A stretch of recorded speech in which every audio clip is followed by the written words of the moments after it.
এটা একটা খুব কমন মিথ যে বাচ্চার জন্ডিস হয়েছে, বাচ্চাকে রোদে দাও, বাচ্চা ভালো হয়ে যাবে। প্রিম্যাচিওর বাচ্চা যদি থাকে তবে কিন্তু তার জন্ডিস হওয়ার সম্ভাবনা, মানে বেশি জন্ডিস হওয়ার সম্ভাবনা অনেক বেশি। নবজাতকদের আরবিসি বা লাল রক্তকণিকা খুব দ্রুত ভেঙে যায়, সেই জন্য দেখা যায় যে তাদের শরীরে এই বিলিরুবিনের মাত্রাটাও একটু বেশির দিকে থাকে। দুদিন বয়সে 30 বিলিরুবিন মানে কিন্তু খুবই ডেঞ্জারাস। বিলিরুবিন যখন খুব তাড়াতাড়ি বেড়ে যায় তখন কিন্তু নবজাতকের ব্রেনকে এফেক্ট করে। নবজাতকের জন্ডিস হওয়া কি চিন্তার বিষয়?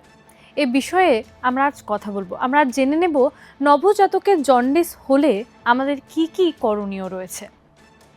নমস্কার, আমি মৌপ্রিয়া এবং আমাদের সঙ্গে এই মুহূর্তে রয়েছেন গৌরী দেবী হসপিটালসের পিডিয়াট্রিক ডিপার্টমেন্টের assistant professor doctor Debanjana Basak. কি রে, তোর বেশ র্যাশ হয়েছে দেখছি। হ্যাঁ রে, কি করবো বলতো, র্যাশগুলো কিছুতেই কমছে না। অনেক কিছু ইউজ করলাম তবুও কমছে না। আমার মনে হয় তোকে কোনো একজন ভালো ডার্মাটোলজিস্টের কাছে দেখানো উচিত। তুই ঠিক বলেছিস, কিন্তু কোনো ভালো ডার্মাটোলজিস্ট থাকলে একটু সাজেস্ট কর না প্লিজ। এই তোর তো একবার র্যাশ হয়েছিল না?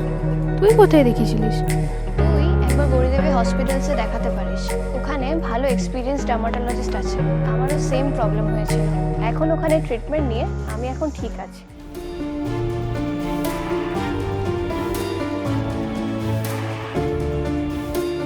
গৌরী দেবী হসপিটাল, রাজবাঁধ, দুর্গাপুর। যোগাযোগ 8001003333, 8001113333।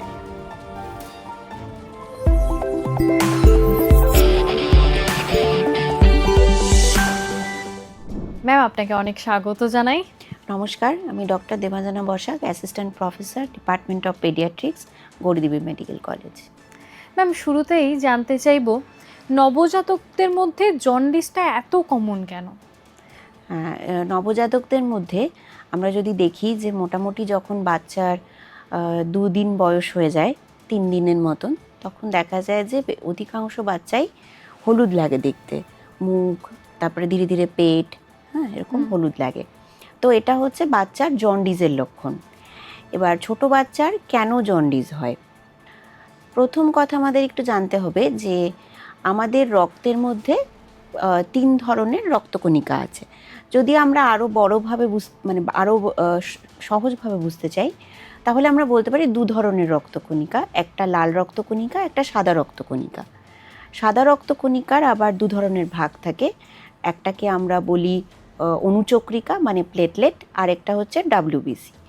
তো এই যে লাল রক্তকণিকা থাকে, সেটা দেখা যায় যে একজন পরিণত মানুষের বা অ্যাডাল্টের সেই লাল রক্তকণিকা যে তৈরি হয় সে বেঁচে থাকে 120 দিন, কিন্তু নিউবর্নের ক্ষেত্রে দেখা যায় যে এই লাল রক্তকণিকা বেঁচে থাকে 90 দিনের মতন। এই লাল রক্তকণিকা ভেঙেই কিন্তু আমাদের জন্ডিসের জন্য যে কেমিক্যাল পদার্থটি দায়ী সেটি তৈরি হয়, মানে বিলিরুবিন। যেহেতু এই ছোট বাচ্চাদের, নবজাতকদের আরবিসি বা লাল রক্তকণিকা খুব দ্রুত ভেঙে যায়, সেই জন্য দেখা যায় যে তাদের শরীরে এই বিলিরুবিনের মাত্রাটাও একটু বেশির দিকে থাকে। এটা প্রথম কারণ। দ্বিতীয় কারণ হলো এই নবজাতকদের অন্ত্রের মধ্যে যে আমরা ক্ষুদ্রান্ত, বৃহদন্ত্র বলি, সেখানে মেকোনিয়াম বলে একটি জিনিস থাকে। মেকোনিয়াম জিনিসটা কি? এটা সাধারণ বাংলায় বললে যে এটা হলো বাচ্চার প্রথম যে স্টুল, সেটা। এই মেকোনিয়ামটা কিন্তু এই বিলিরুবিনের অ্যাবজর্পশনে, মানে বিলিরুবিনটা শোষণ করে রক্তে পাঠাতে সাহায্য করে।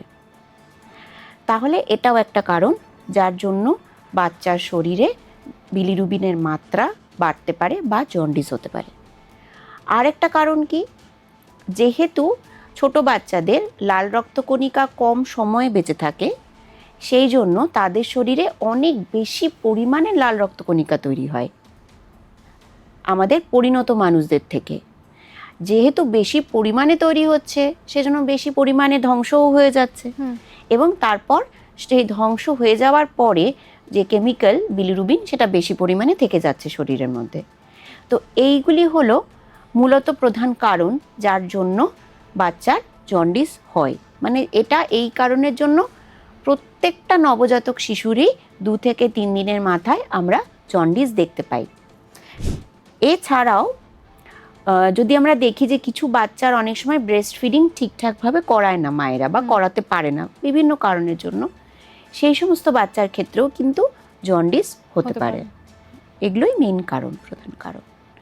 ম্যাম, এখন যেহেতু দেখা যাচ্ছে প্রত্যেকটা বাচ্চার মধ্যেই জন্ডিস দেখা যাচ্ছে, তাহলে কি এটা এখন কমন হয়ে গেছে নাকি এটা মানে ভয় পাওয়ার কোনো কারণ রয়েছে? না না, প্রথম কথা নবজাতকের যদি জন্ডিস হয় সেটা মানে খুব যে আতঙ্ক পাওয়ার বা ভয় পাওয়ার একদমই কারণ নয়। যদি আপনারা বাড়িতে দেখছেন যে একটা নবজাতক তার ডেলিভারির পর সে ছুটি হয়ে বাড়িতে এসছে এবং আপনাদের দেখে মনে হচ্ছে যে বাচ্চার চোখটা হলুদ লাগছে বা বাচ্চার মুখটা হলুদ লাগছে, পেট বুক হলুদ লাগছে, সবার আগে আতঙ্কিত হওয়ার আগে যেটা করা দরকার, আপনার নিকটবর্তী যিনি শিশু রোগ বিশেষজ্ঞ আছে তারকে গিয়ে বাচ্চাটাকে দেখানো। তিনি পরীক্ষা করে আপনাকে বলতে পারবে যে সেই বিলিরুবিনের লেভেলটা কতটা আছে। সেটা একটা রক্ত পরীক্ষার মাধ্যমেও হয়, আবার ট্রান্সকিউটেনিয়াস বিলিরুবিনোমিটার বলে একটা জিনিস আছে, যেটা আমরা শুধুমাত্র যদি বাচ্চার কপালে বা বুকে টাচ করাই সেই যন্ত্রটিতে চলে আসে যে বিলিরুবিনের লেভেল কতটা আছে। সেখানে কিন্তু বাচ্চার রক্ত পরীক্ষা করার দরকার পড়ে না। এইভাবে আমরা কিন্তু জানতে পারবো যে বাচ্চার অ্যাকচুয়াল বিলিরুবিন লেভেলটা কত আছে। তার ওপরে ডিপেন্ড করবে যে বাচ্চার কন্ডিশন এখন কীরকম, যে বাচ্চাকে শুধুমাত্র বাড়িতে পাঠালে দুধ খাওয়ালেই হয়ে যাবে নাকি বাচ্চার আরও কোনো অন্য ধরনের ট্রিটমেন্ট দরকার। তো আমার মেইন বলার এটাই যে যদি কোনো বাচ্চার জন্ডিস হয় আপনারা আতঙ্কিত হবেন না বা কি হয়ে গেল, বাচ্চা খারাপ হয়ে গেল, এরকমও ভাবার দরকার নেই। সবার আগে যেটা করবেন, নিকটবর্তী শিশু রোগ বিশেষজ্ঞর কাছে যাবেন এবং ওনাদের মতামতটা সবার আগে নেবেন। ওনারা যদি আপনাদের বলছে যে হ্যাঁ বাচ্চার ব্লাড টেস্ট করানোর দরকার আছে, তবে অবশ্যই ব্লাড টেস্ট করান এবং তার পরবর্তীতে রিপোর্ট দেখে উনি যেরকম আপনাদের ট্রিটমেন্ট সাজেস্ট করবেন বা যেটা আপনাদের করতে বলবেন সেটাই করা দরকার। ম্যাম, জন্ডিসের ক্ষেত্রে অনেক ধরনের অনেক মিথ রয়েছে, ভুল ধারণা রয়েছে। অবশ্যই অবশ্যই, আপনারা তো ওপিডিতে শুনতেই পান। একদম একদম। তো সেগুলোর মধ্যে কিছু কিছু রয়েছে যে বাচ্চার মাকে সিদ্ধ সিদ্ধ খেতে হবে। না, একদমই নয়।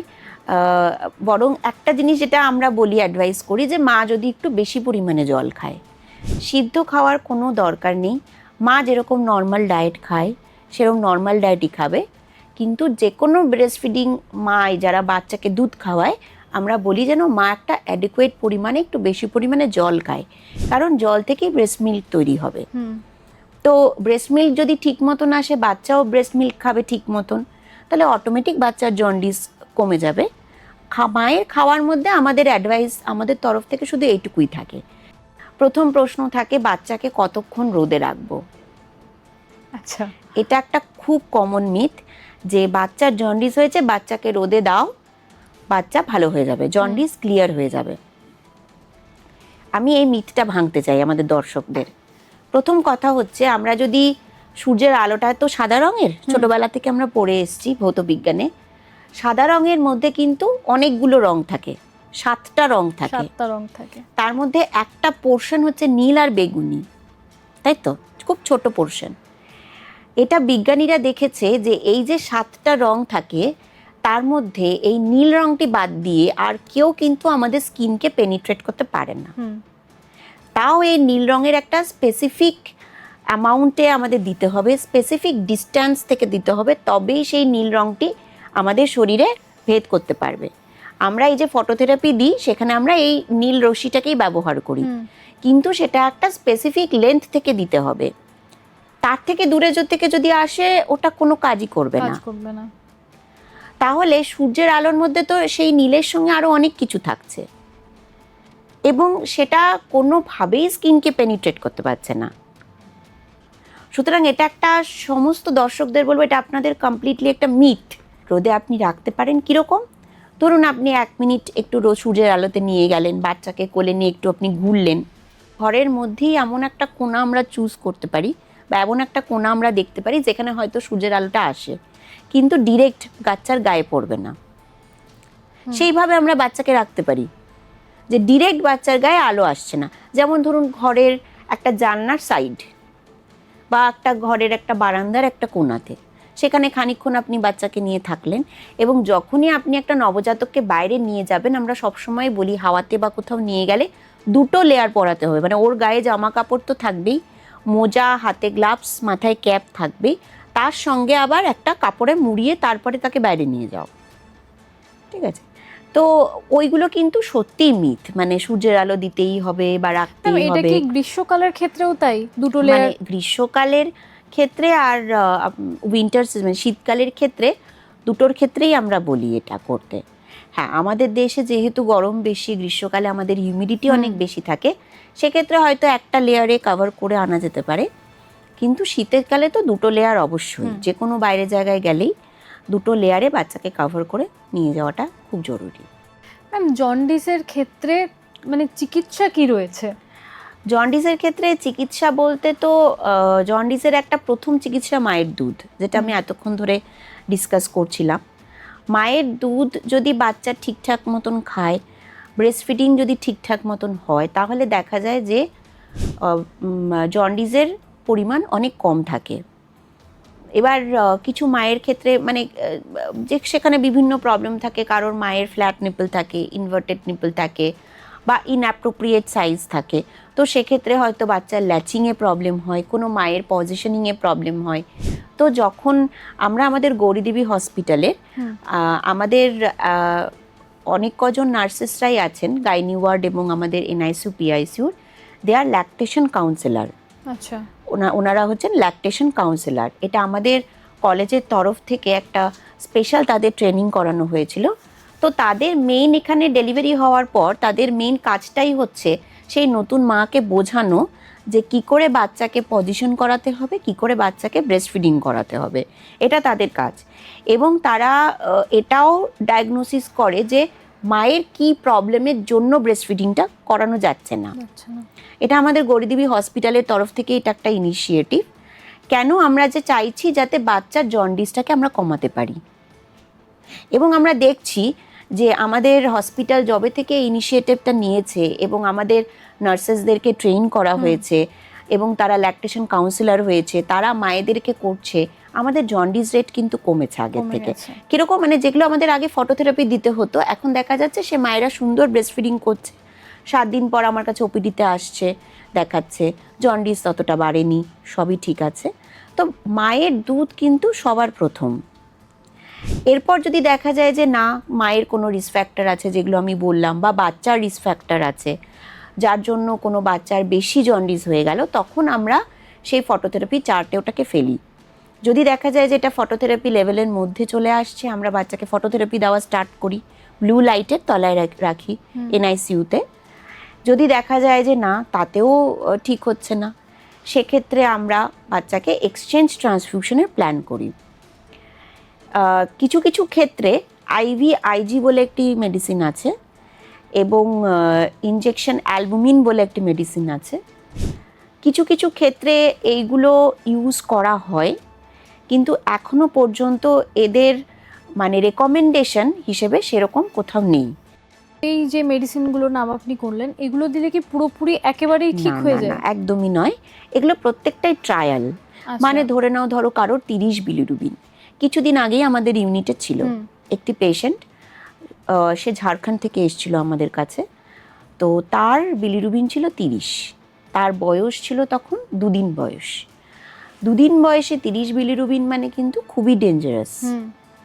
আর বিলিরুবিন যখন খুব তাড়াতাড়ি বেড়ে যায়, তখন কিন্তু নবজাতকের ব্রেনকে এফেক্ট করে। তো সেই জন্য আমরা এই জিনিসটাকে খুব ভয় পাই যখন এত তাড়াতাড়ি বিলিরুবিন বেড়ে যায়। তো সেই বাচ্চাটিকে আমরা অ্যাডমিট করলাম। অ্যাডমিট করার পর তাকে ফটোথেরাপিও দেওয়া হলো। ফটোথেরাপি দেওয়ার পর আমরা ধীরে ধীরে আমরা জানতাম যে যেহেতু এত বেশি বিলিরুবিন, তো আমাদেরকে এক্সচেঞ্জ ট্রান্সফিউশনই করতে হবে। তারপর আমরা এদেরকে ডাবল ভলিউম এক্সচেঞ্জ ট্রান্সফিউশন করলাম এই পেশেন্টটার, এবং ধীরে ধীরে সে বিলিরুবিনটা কমে 17 হলো, তারপর 12 হলো, তারপরে 10 হয়ে গেল। তো পেশেন্টটা ডিসচার্জ হয়ে গেল। তারপরে ফলো আপেও পেশেন্ট দেখাতে এসেছিল, সেই পেশেন্টের কিন্তু আর বাড়েনি। মানে বাচ্চাটি সুস্থ বাচ্চাটি আছে? একদম সুস্থ, খুবই সুস্থ, ভালো করে এখন মায়ের দুধ খাচ্ছে, সবই আছে। তো এই ধরনের কিছু কিছু ক্ষেত্রে হুম আমরা হয়তো ভাবি যে আমরা ওই সমস্ত মেডিসিনস ইউজ করব কি না। স্পেশাল ক্ষেত্রে এই ডিসিটি বলে একটি টেস্ট হয়, ডিরেক্ট কুম টেস্ট। তো সেই টেস্টটি যদি পজিটিভ থাকে তখন আমাদের ভাববার দরকার পড়ে। আমাদের না অ্যাকচুয়ালি আমরা জানি কি এ বি ও এই 4টি হচ্ছে আমাদের মেজর ব্লাড গ্রুপ, আমাদের দর্শকরাও তাই জানে।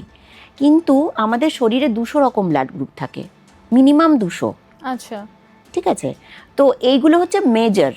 আমাদের যে লাল রক্তকণিকা তার গায়ে অ্যান্টেনার মতন এগুলো লাগানো থাকে। এই কারোর এ থাকলো তো সে এ, যার বি থাকলো সে বি, যার দুটোই আছে সে বি, যার একটাও নেই সে ও।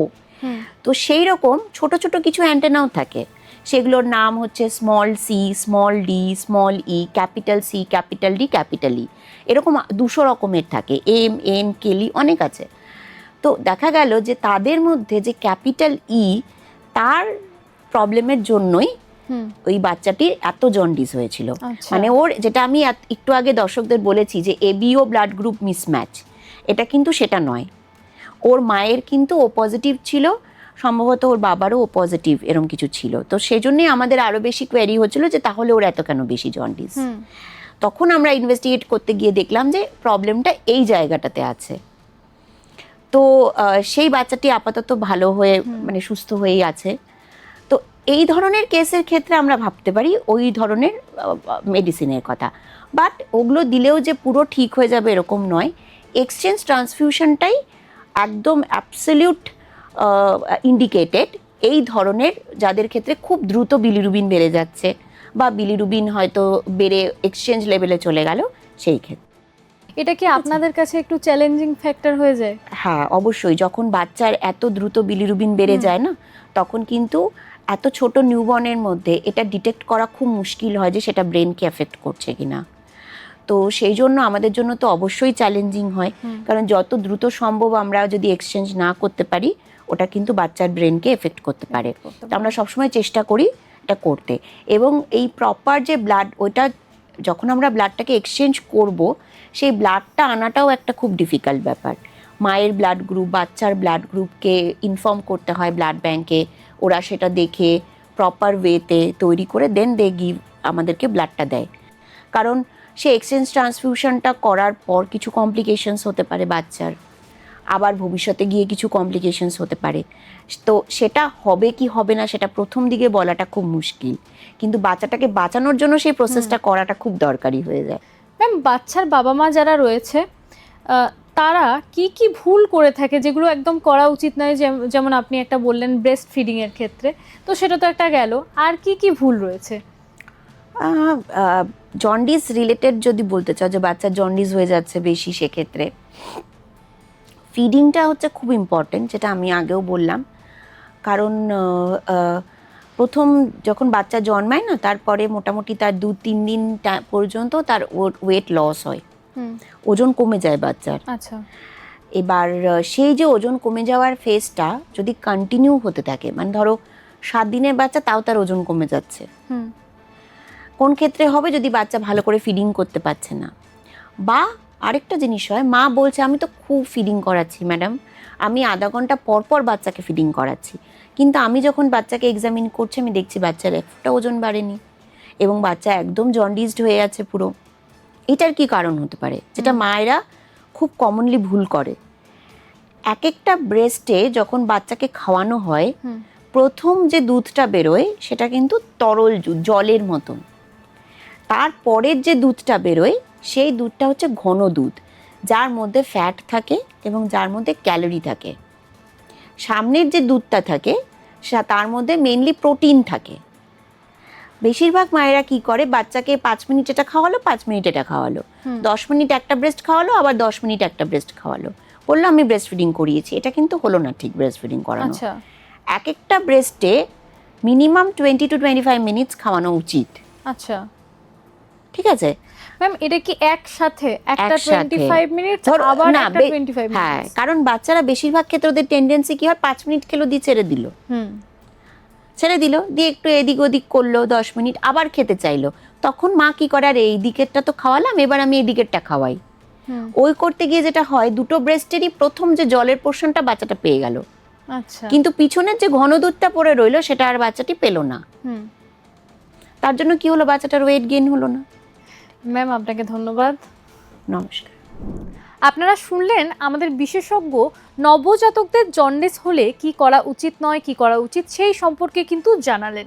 এই বিষয়ে যদি আপনাদের আরও কিছু জানার থাকে তাহলে অবশ্যই আমাদের ইউটিউব চ্যানেল রয়েছে, সেখানে কমেন্ট করতে পারেন, অথবা আমাদের গৌরীদেবী হসপিটালসের হেল্পলাইন নাম্বার তো রয়েছেই, সেখানেও যোগাযোগ করতে পারেন। সুস্থ থাকুন, সতর্ক থাকুন। ধন্যবাদ।